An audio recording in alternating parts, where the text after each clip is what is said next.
The Chicago Bears are on the clock with their loss to the Vikings and Houston's win over Indy in Week 18. Chicago now has the #1 overall pick in the 2023 NFL Draft. Chicago ending their season on a 10-game losing streak. Now the Bears will be picking first overall for the first time since 1947. And getting a look at the top 10 picks in the upcoming draft. Of course, the Bears there at #1. The Texans wind up with the #2 overall pick. They'll also pick at #12 because of the Cleveland Browns and the Deshaun Watson trade. The Cardinals, Colts, and Seahawks rounding out the top 5 there. Seattle's pick, remember, comes via the Broncos and the Russ Wilson trade. Bears GM Ryan Poles and Coach Matt Eberflus were at the podium just moments ago. Let's take a listen. I just want to kick it off by thanking our players first. Having the 24-hour rule, flipping the page to the next one and just attacking it week by week. Was really proud on how he did throughout the season. Then my staff, as well as the entire organization, the effort that goes into going through a season, especially our first one, I thought they did a really good job. I thought my staff was relentless at trying to bring in talent throughout the process, and they did a nice job.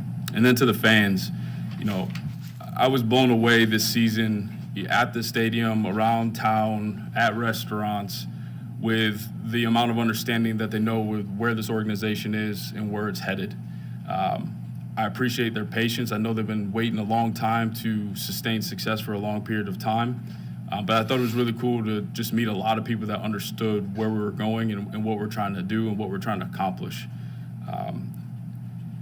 As we reflect on the season, I think when I started in the very beginning, I talked about a mentor of mine asking, what does success look like if you took wins and losses and you put that to the side for a second?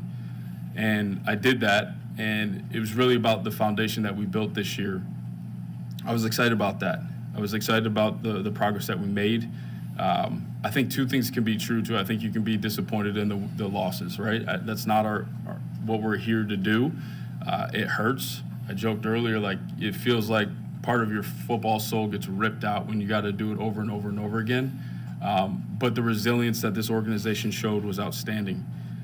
In our all-staff meeting, I handed out this in the very beginning of the season. It was just a building block that in the shape of a Lego, and I talked about the entire organization doing what it takes to stick together. Because I knew how important it was to build a foundation that was rock solid. It wasn't on something that was shaky, that would fracture.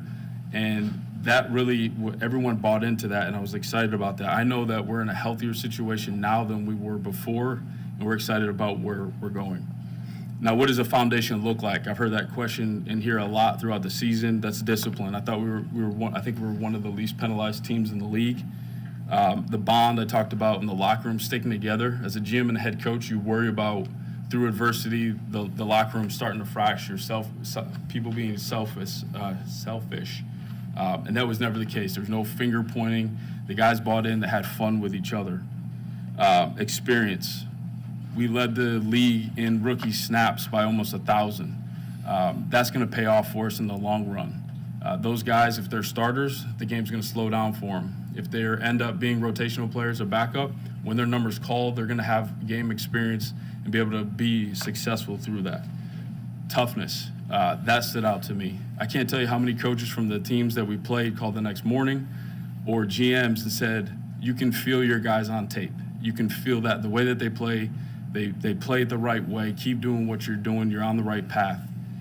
And then, obviously, I know a lot of questions just about the quarterback. I thought Justin did a good job. I thought we changed a lot. We adapted. We tried to put him in a position to be successful. He showed the ability to be a playmaker, be impactful. He can change games quickly. Does he have room to grow? He does. He has to get better as a passer, and I'm excited to see him take those steps as we move forward. I was proud of the player acquisition, talk about relentlessness. Free agent guys came in, they contributed, and even some of the stuff under the surface. A guy like, we spent time with Riley Reef yesterday. That guy did more than a lot of people think for that O-line room and the mentality. I think I talked about when I first got here. I wasn't fired up on how we protected the quarterback in terms of getting him off the ground and that attitude and that physicality. He's the reason why we ran the ball so well. We finished. We had an attitude. We had an identity. and that's a lot because of guys like him. The draft, I thought a lot of those guys contributed. They're wired the right way. Some had success early and sustained it for the whole season. Some have a ways to go, but they're wired the right way, and they're going to help us moving forward. Where do we go from here? And that's really elevate off this foundation that we built. We start with the after-action reports. I believe in that. We're going to get together, talk about what we did well, what we didn't do well, attack our weaknesses, and continue to do what we did well over again. Player feedback. Coach and I met from 7 a.m. yesterday to 2 o'clock and met with every single player on our roster.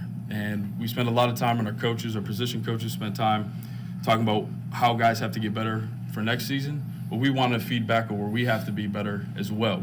Our process, our scheduling, anything from travel, cafeteria, communication, all of that stuff. We wanted to know where we came up short so that we can support them better and that they're in a position to be successful.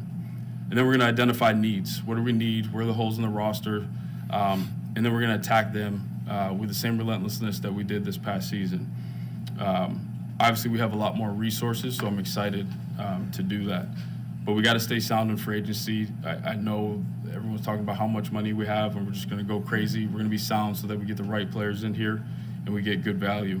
And attack the draft, always keeping value in mind. That's going to stay the same. It's not going to change just because we have, the number 1 overall pick. So I know Coach and I are excited. Everyone should be excited about the direction we're about to go.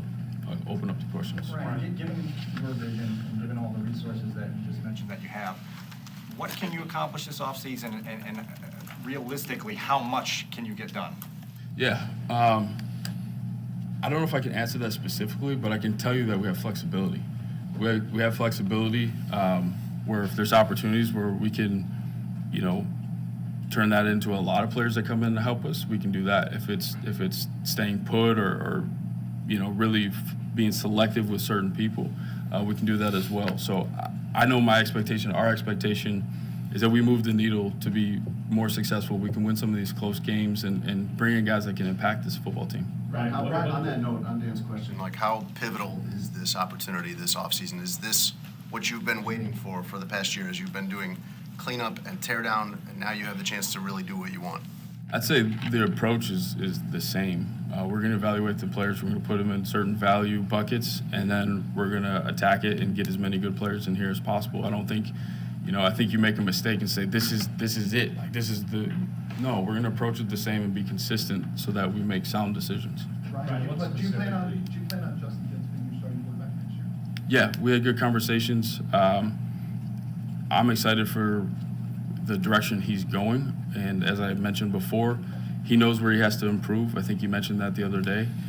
So we're excited about his development and where he goes next. He showed ability to be impactful with his legs. There's flashes with his arm. Now if we can put that together, I think we have something really good. Because you have the first pick, there are people that sit there and go, a quarterback might be available there.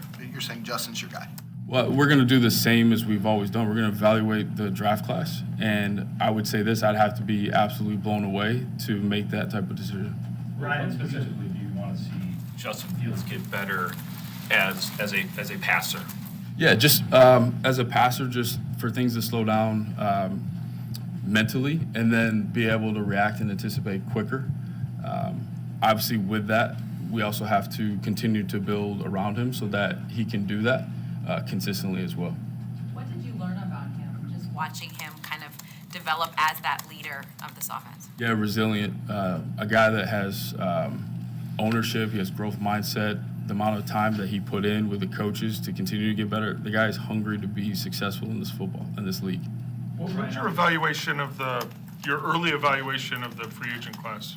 Yeah, I was excited just spending time with those guys. Justin Jones, I thought, did a really good job. I thought he was a consistent playmaker through the season. With that front, I know there's a lot of questions on production in the pass game with sacks. I think that's a group that's got to work, just like O-line, you got to work together. It's not just one player. So, again, I'm excited to see him take the next step next year. But in terms of a steady piece that I thought made plays throughout the season, I thought he did that. All right, if you're just joining us here on CBS Sports HQ, that is the Chicago Bears GM Ryan Poles reflecting on their past season. Again, they finished 3-14, now getting the #1 pick in the upcoming draft. This is how our senior draft analyst Ryan Wilson thinks things are going to shake out for Chicago. He projects Jalen Carter to go #1 overall to the Bears in his very latest mock draft. Again, Carter declaring for the draft just hours after Georgia's title win over TCU.